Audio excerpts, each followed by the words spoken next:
Hey guys, it's EDDBUD here, and I'm back today with a running shoe history video centered around the Nike Tailwind 79. It's a serious shoe this. You could really build up the old arm muscles, and I'll tell you what, some serious tread here. Before we get into the video, I'd really appreciate it if you haven't done so already, do hit that subscribe button, and if you're enjoying the content, give the video a thumbs up like. As you guys know, it was my birthday recently. I've just hit the grand age of 41 years. Don't really think I've moved on much past 18 in terms of my mental age though. Long may that stay. Back in 1979, Nike released a quite famous running shoe, the Nike Tailwind. I think in 78 they had a pre-release at the Honolulu Marathon. Well, this one was fitted with all sorts of innovations. And today I want to explore a shoe from the past up against a shoe from the future. I think this one sold incredibly well early on, but I think there were a few design faults that meant that they had to not recall the shoe, at least dish out some refunds to some of the runners that purchased it. I think a lot of the pairs actually ended up trashed and just thrown away. 12 innovations in the shoe, but alas, it was the paint, I believe, that wore away and started to break down the upper a little bit before its time. I think Nike offered replacements and refunds and stuff, but I think that did damage the initial sales of the shoe. As you probably know, this was the first shoe to offer Nike's Air Sole technology. It incorporated an air unit into the midsole of the Tailwind. You've got a mesh upper. It really does pop actually, the yellow on this one. It's super soft to the touch actually. I wasn't sure just how soft it would be. I really love the exposed foam in the tongue. Very retro styling. You got the old school Nike logo, and of course that waffle outsole design. Definitely recall having some AstroTurf football trainers when I was younger that were similar to this. I really do like the soft suede as well around the very front toe box and back in the heel. Really is quite a comfortable shoe on foot as well. Certainly a very simple setup by today's standards, but if it ain't broke, no need to fix it. So as I say, the Tailwind had a very limited early release in 1978 around the Honolulu Marathon. I think they released it to like a few stores and it sold out very quickly. And then a full release in 1979. So this shoe and I are pretty much the same age. I know which one you think looks better. Or maybe it's the shoe actually. I think we got some similar stylings. Reading through some of the advertising information that was released by Nike around the release of the Tailwind, I was quite interested at some of the features that they pointed out. One of the features that they do make a big deal out of was the ankle collar being a little bit more extended. And looking at some of the shoes from around that time, that certainly is the case. Just offering a little bit more comfort to runners, perhaps in that Achilles area. And also this shoe had a much extended heel clip here, that heel counter. It does come right around to here. It's quite a bit larger than some of the heel counters I've seen in recent shoes. They do make a big deal out of the fact that that heel collar there supports runners with a rear foot strike. Not that there's anything wrong with that. Loads of people run with that, making sure that all their weight kind of transfers when their knees right under their hip. Nothing wrong with that. They quote that there's a moccasin construction to the upper. Don't hear that these days, do you? Although they are very clear to point out in the advertising that this is a shoe for neutral runners. They certainly weren't aiming the shoe at anybody that overpronates. Another interesting thing, they quote that Spenco insoles or sock liners are exclusively used within the Tailwind at the time. So the one that's in this reissue or retro of the shoe is a very thin one. I think it's closer to something I've seen perhaps in the Vaporfly 4%. Very much one of those glued in Nike insoles. I don't know whether they still use Spenco insoles in those shoes, but it's certainly thinner. One of the big innovations obviously was the use of that air unit within the midsole. Or I say within the midsole, it kind of sits on top of the midsole. So that air sole unit is pressurized gas trapped within a unit that's got various channels to it that Nike quote that absorbed energy, or at least redistributed it. Very much these days the buzzword's energy return, isn't it? But they had a very slightly different take on it back then. One ad quoted that this was for runners who were doing 25 miles a week or more. And it was a favourite of runners who were training on hilly areas. So again, lots of uphills, downhills. So I guess it would have been really useful for Yeovil because it's just one big hill.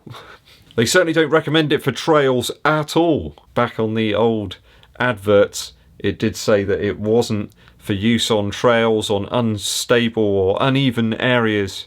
Well, I've been reading the book Shoe Dog, written by Phil Knight, at least about his life anyway. He did quote that the air sole units at the very start, when he first tested them, did feel quite unstable on some of his early runs. I've got to say, I find this one pretty true to size on foot. I'm not entirely sure it's a shoe that I really want to take out and use in training. It's a very heavy shoe. Though it's got to be considered that at the time this was the height of running technology. I wonder what types of conversations took place at the start line of races when this shoe came out. Were competitors looking at each other saying, this isn't right, you shouldn't be wearing a shoe that's got air capsules or air units inside the midsole? Perhaps some of the conversations were similar to those now. I know that we can't race together right now, shoulder to shoulder, but certainly before the lockdown occurred, there were lots of conversations about whether the Vaporfly shoes were legal. Some people are opposed to the use of those carbon fibre plates within the midsole of running shoes, and those oversized tensile air units in the Alphafly. I recall some people saying that they thought it was a bridge too far. I didn't say that, I was over the moon to test it out. I love trying new things out, which is why I got these. Like a new thing, but an old thing. A new old thing. Look at the back. This is one bit I find really interesting. They've just sort of chopped the whole back section off. It really is quite the opposite to what we've seen in Nike shoes recently. If we look at the Pegasus 35 Turbo there, it's the complete antithesis of that. It's how you kind of appreciate what you got now when you look back and say, what's changed? I think it was in '92 when they finally updated the Tailwind. There was a second version. I don't think it looks as awesome as this one though. This one certainly excites me from its Britpop leanings.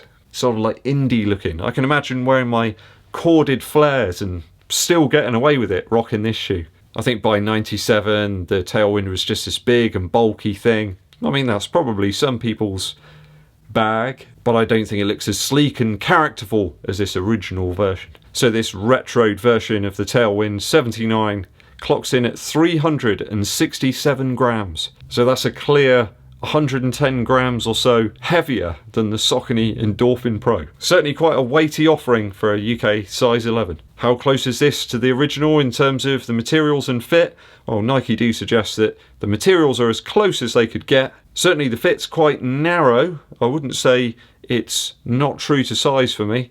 It certainly fits better than the Pegasus 37 that came out recently. Though the only true way to determine how close this is to the original Tailwind is to call up Doc Brown and see if I can borrow the DeLorean. Man, that would be cool. That would be very cool.